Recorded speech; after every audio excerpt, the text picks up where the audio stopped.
Welcome back to another episode of Real Life Fishing. No drink this time. I made my first big mistake here and only had one of my cameras going. Rookie mistake, right? So I lost the intro, the original intro to this video, unfortunately, where I had this panel unmodified. But in this episode, what we're going to do is I'm going to show you the modification that was required for the factory panel in order to install the Helix 7 in-dash, right? So in previous video, a couple videos, we've been talking about how I'm going to take on that project and NMEA 2000 network and all that kind of stuff, right? So I reached out to the dealer that I bought the boat from, gave him the part numbers that were on the back of that original analog panel, told him what I was trying to do, and the dealer replied and said, hey, Alumacraft makes a panel for these two graphs for in-dash applications. So I said, okay, great, give me the one for the Helix. And so the panel that I got, it didn't, the Helix didn't quite fit, right? It still saved me a lot of work over using the analog panel, but it was not an exact fit. So I don't know if they just make one panel and it's for both graphs. The Helix requires a little bit of trimming. I'm not sure there, but so you'll see the panel in its unmodified configuration as soon as I cut to the other segment of video here. But here's the completed product after modification, and I'll go through and I'm going to time lapse the video with the Dremel tool because it was about a half an hour worth of work to modify it and get this put together. But it's not quite a what I would consider to be a professional grade finish due to the way that this support frame on the back has to fit, and you've got a little bit of a lip on the edge of this factory panel.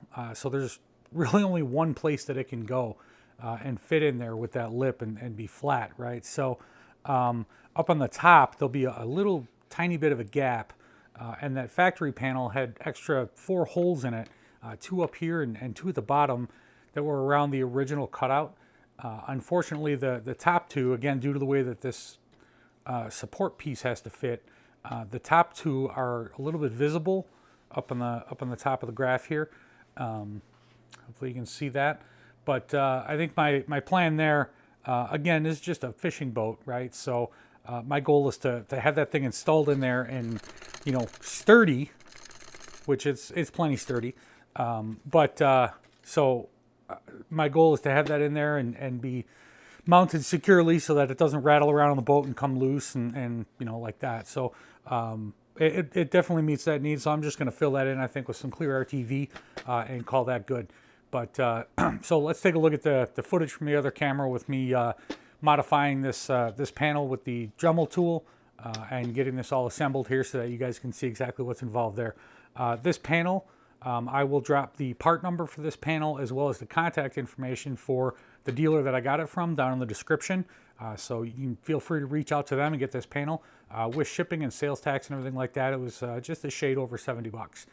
So not bad and way easier than trying to do this myself and recreate it out of fiberglass. Plus it is a factory finish panel, right? So you've still got that same finish on there that matches the other trim on the other panels of the boat. So that's real nice as well. But let's take a look at that footage now.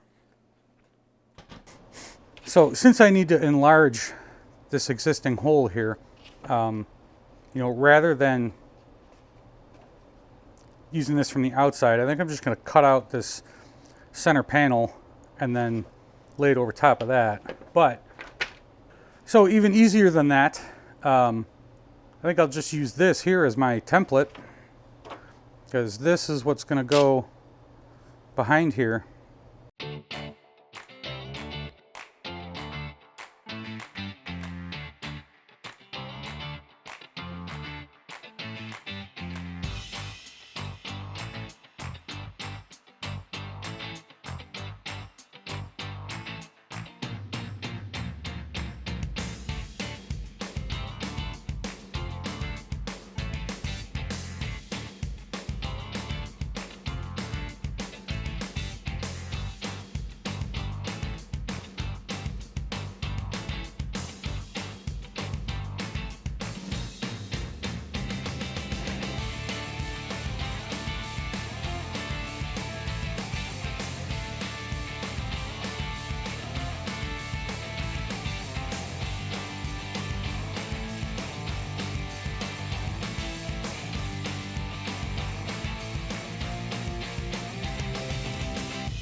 There we go. That's better. So, unfortunately, the location of this factory panel was not correct. I don't know if they didn't take into account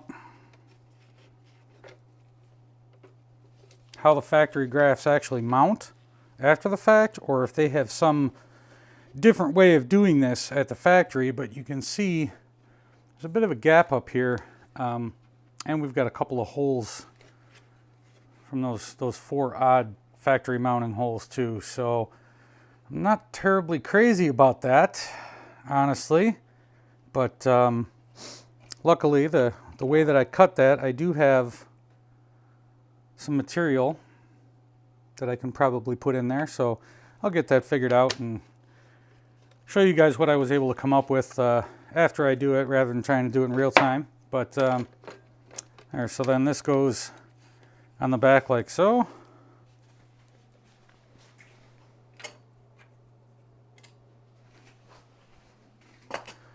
And here's the rest of our kit. So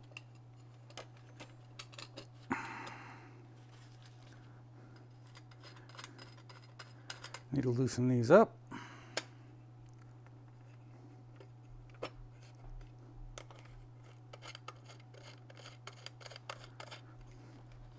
Snap this on.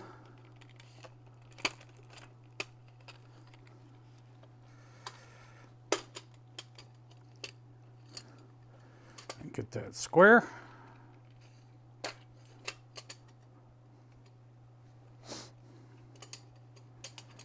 Screw in the gimbals.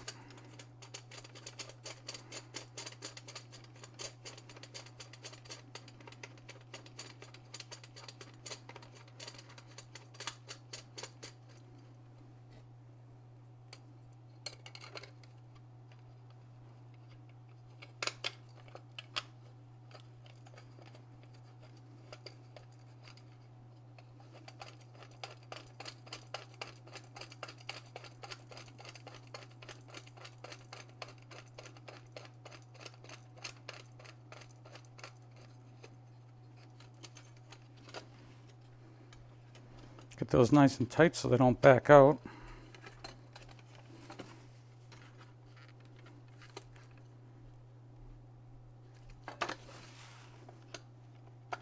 Okay. And then make sure you've got everything lined up. And then you just go ahead and screw this down.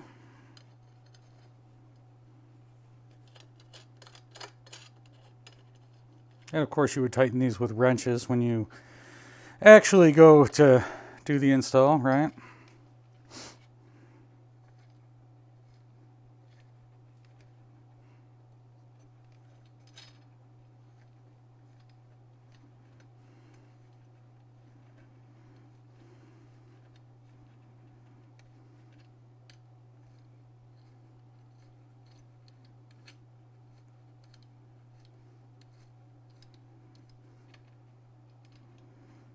So there we go.